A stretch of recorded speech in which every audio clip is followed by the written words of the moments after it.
Welcome, Knox. Thank you. So I remember asking you as we started the interview whether you had any friends, because when you talk nuclear in South Africa, you're talking a dirty word. But you were suggesting that actually there are people who understand how important nuclear is to South Africa. Give me a bit of context. There are people that understand, but unfortunately few, and we've got work to do in that regard. They are not in the media, right? There are some in the media. There are a lot of people in the media that understand this technology.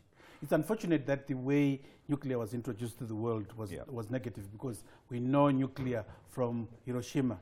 But the nuclear that we're talking about is far from that at the moment. This is what the world is going through. There's a lot of rhetoric in the media that nuclear power generation is on the decline. That is not true. Our BRICS partners, all of them, Brazil, India, China, Russia, are going up with their production of, in fact, their installation of nuclear. They are also going up in their introduction of while Germany is running away. Germany is a different fish, kettle of fish, because they're basically industrialized probably to as much as they can. Right. Whereas with us, we are emerging economies. We need power. We need power. We need more industrialization. And we need clean power. We need clean power. So let's bring in the context of climate change and nuclear, because I think many people don't understand the argument that you guys present when you say in the age where we're talking about global warming and where we're talking about how dangerously hot the planet is becoming, nuclear is an option that we ought to be looking at seriously. Please give me your case. For the simple reason that nuclear does not have carbon emissions. The enemy, according to the climate change protagonists, is the carbon emissions. Nuclear does not emit any carbon emissions. It does not have these gases that are dangerous to the atmosphere. Right. The people who are anti-nuclear tend to hope on this issue about nuclear waste, and it is dangerous. Nuclear waste can be managed and has been managed throughout the world. The nuclear that has been generated for the past 34 years at Quebec is securely stored. The waste? The waste is securely stored on the plant, because it's so little of it. Very little fuel is used, and it produces an enormous amount of energy. What actually is it, this waste that you talk about, that is so dangerous that some people are scared when you talk nuclear? No, the energy from nuclear comes from a nuclear reaction of enriched uranium. Right. We enrich the uranium to a level which is not even close to what is used for bombs. We enrich the uranium to less than 5%, and you cannot use that uranium for making bombs. Right. But if you do not treat it carefully, the radiation that comes from this fuel can be dangerous to human tissue. But the nuclear power plants are carefully managed. After the end of the life of a nuclear power plant, of the fuel, after about 18 months to 2 years, we have to change the fuel. That fuel, which we take out to put new one, still has to be stored for a considerable period of time under secure circumstances on the plant. So the noise about nuclear waste is unfounded. You can't get to the other noise, Knox, is about the cost. Because you often hear these comparisons, and I have tried for the life of me to try to actually understand which is cheaper, nuclear, or is it coal, or is it the power that you generate from your rivers and stuff? Hydro. Yeah, hydro. The unfortunate thing is that the anti-nuclear lobby has managed to instill in people's mind a figure of R1 trillion. Yes. What has basically happened is they've taken... Part of which was going to go to the friends of Jacob Zuma and that's a different story, because that is a corruption issue. Sure. A corruption issue has nothing to do with technology. Corruption is a governance issue. I hear you. But what has happened is that they've taken a 20-year to 30-year program of a nuclear fleet and put it all in one, as if it was going to be built overnight, so-called overnight costs, and built into it all sorts of costs in terms of risk. And say it's uneconomic. And made it uneconomical. Give me the case. But what our calculations, based on the information that we have from the draft IRP, shows that the proposed mix, which consists of renewable energy and gas, would cost something like 303 billion. Right. And it's $303 billion or rand? Rands. Rand. Okay. That would, there are 303 billion rands. Right. That would be for a period of 25 years. We all know that wind and solar power plants don't last longer than that. The equivalent generation, the equivalent capacity for that, for nuclear, would cost a little bit more than that, 308 billion, but it lasts for more than 60 years. Which one is cheaper? Well, which would the other one for 303 billion, how long does it last? 25 years. 25 years versus 60 years at almost the same cost. Exactly. So which one is cheaper? Okay, I'm letting the numbers do the talking for themselves.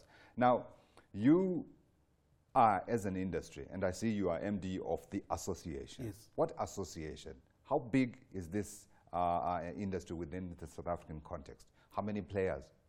No, the nuclear industry is already active in South Africa. As I've mentioned, we've got Quebec nuclear power plant. Yeah, I'm just trying to understand just how big the industry is, and because you actually have an association and you're MD of it. Yeah, when the association was formed, it was particularly with a view anticipating a new nuclear build.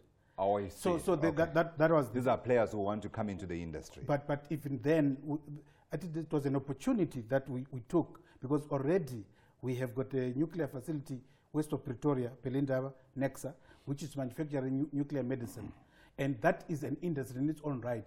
By the way, uranium manufacturing or the production of uranium, you can either mine in a uranium mine direct, or in the process of producing gold, a byproduct of the process of producing gold is uranium. So that is part of the nuclear industry. So basically what we're saying is this industry has always been here, will continue to be here, whether or not we build nuclear power plants. But it would make it a lot better if we could build more nuclear power plants. We could actually assist our northern neighbors. And as you know, most of them are showing that they want to go the nuclear route. Zambia, Uganda, Egypt has already started. So this is not the time to be exiting this industry. It is unwise to exit this industry because the opportunities are coming. Right. And so the players that you represent, are they already active? Yes. In South Africa? Well, there are players that were wanting to be part of the equation when the nuclear build starts, but there are already players that are present in the current environment. Right. So we wanted to broaden the membership. Basically. So what are you hearing from the government? What have they been saying to you? The government has issued that IRP 2018 for our comment. And make no doubt we're going to make very credible comments. And I would not be safe. In fact, I'm expecting a review of the IRP, because I don't think the poor people of South Africa who depend on reliable, cheap electricity will take it lying down to know that they can only get shown their lights during the day when the sun is shining. What would you like to see? Ideally, we would like to see a third of each, a third of coal, a third of nuclear. This is in terms of new capacity that's coming up. The proportion of the of generation in the country. Right now, Quebec is only it's about 5%.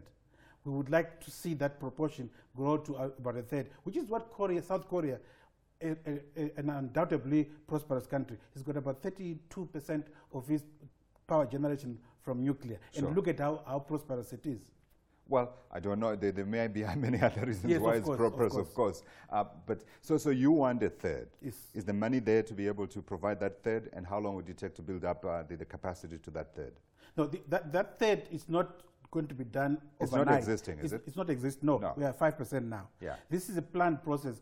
And we are actually advocating for the process where when we decommission coal power plants, which are largely in Mpumalanga, we are saying the wisdom of transporting electrical power from Mpumalanga to coastal towns is not very right. So we would like to build nuclear power plants on coastal area so that we don't transport coal-generated power from Mpumalanga to the coastal areas. Right. Sorry, one quick question before you go. Who is going to be providing the finance for these huge amounts of money that we're talking about?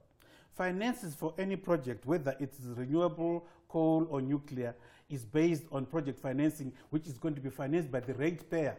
This whole notion that the government, taxpayers' money is going to be used, that is actually a fallacy. Any project that ESCOM does, like any other project, may need to be guaranteed by government, but the funding comes from the rate. You and I, when we pay our electricity bill, that's where the money is going to come from. It's not going to come from the taxpayer. I suppose, yeah, that's why we get scared, because it's money out of our pockets. Knox, thanks for coming in. Pleasure. Knox Msebenzi is the Managing Director of the Nuclear Industry Association of South Africa.